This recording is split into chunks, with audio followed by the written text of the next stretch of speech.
Se o tempo de permanência em uma fila tem falta de memória, então a probabilidade de alguém esperando na fila já há 10 minutos esperar por mais 30 minutos é exatamente igual à probabilidade de alguém que acabou de chegar na fila esperar por 30 minutos.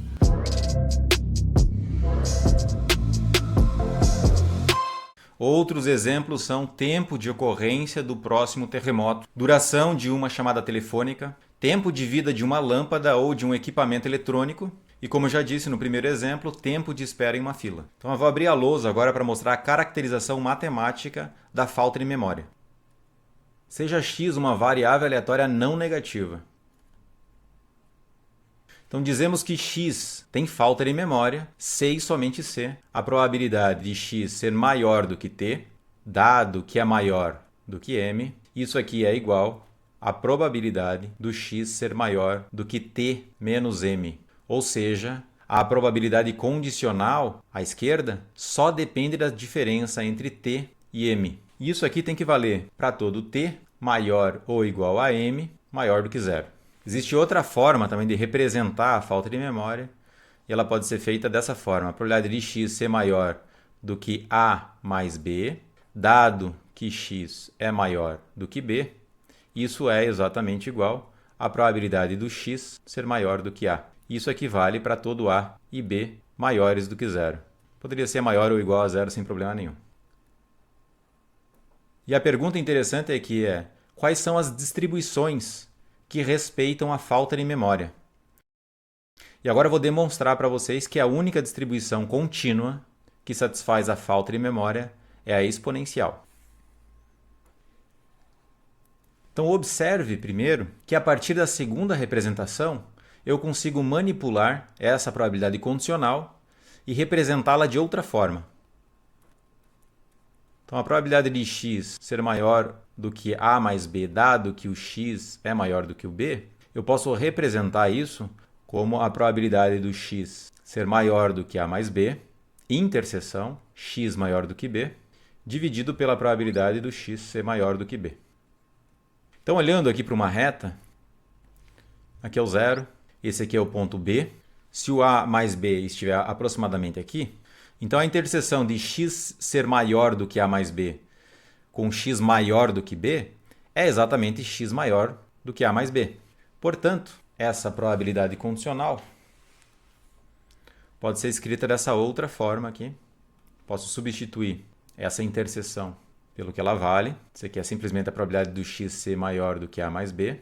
E nós já sabemos que isso precisa ser igual à probabilidade do x ser maior do que a. Então notem o seguinte aqui, eu tenho uma relação entre probabilidade de x ser maior do que a mais b, probabilidade de x ser maior do que a e probabilidade de x ser maior do que b. Isso implica que a probabilidade do x ser maior do que a mais b precisa ser igual necessariamente, se ele respeita a falta de memória, do que a probabilidade do x ser maior do que a vezes a probabilidade de x ser maior do que b. Essa representação aqui é equivalente a essa representação. Tá? Todas as três representações aqui são equivalentes. Eu vou usar, para demonstrar que a exponencial é a única que satisfaz isso, eu vou usar essa representação aqui, a terceira representação. Então, para fazer isso, eu vou definir uma nova função com domínio no R+, e contradomínio no 0, 1. Então, h de x ele vai ser a probabilidade do nosso x ser maior do que o x pequeno. Tá? X é a variável aleatória, x é um valor observado. Isso aqui tem que acontecer para cada x positivo, maior ou igual a zero.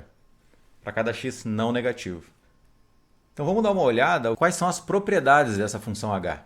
Então note o seguinte, essa função h ela precisa satisfazer h de a mais b, precisa ser igual a h de a vezes h de b. E isso tem que acontecer para todo a e b maior ou igual a zero. Então esse h ele só está representando nossa probabilidade de x ser maior ou igual ao determinado valor que está no argumento de h.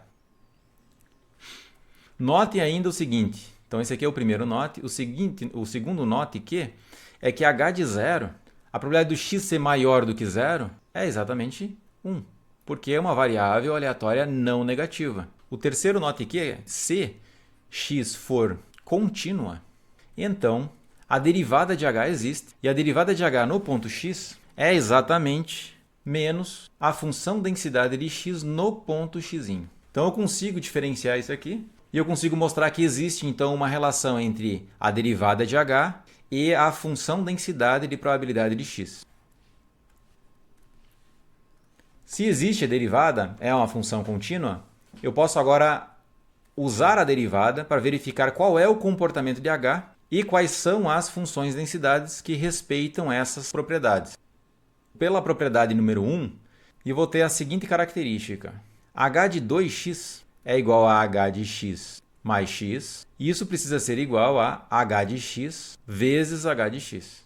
h de 3x eu posso representar como h de x mais 2x, e isso, portanto, é h de x vezes h de 2x. Ora, h de 2x é h de x vezes h de x, portanto, isso é h de x ao cubo. E assim por diante, eu consigo demonstrar que h de k vezes x é igual a h de x elevado a k. E isso vai acontecer para qualquer k natural maior ou igual a 1. Então, vou pegar esse último, h de kx é igual a h de x elevado a k, para verificar quais são as propriedades disso. Então, a derivada do que está do lado esquerdo é a derivada de h no ponto kx vezes k. Isso precisa ser igual a k vezes h de x elevado a k menos 1 vezes h' de x. Isso aqui continua valendo para qualquer k maior ou igual a 1. Agora eu vou dividir por h de x e multiplicar por h de x. Isso é c somente c. h' de kx. O k vai embora. Então esse k vai embora com aquele k. Isso aqui vai ser igual a h de x elevado a k vezes h' de x dividido por h de x. Então, eu multipliquei e dividi por h de x aqui em cima só para manter h de x elevado a k. Agora eu vou dividir dos dois lados por h de x elevado a k.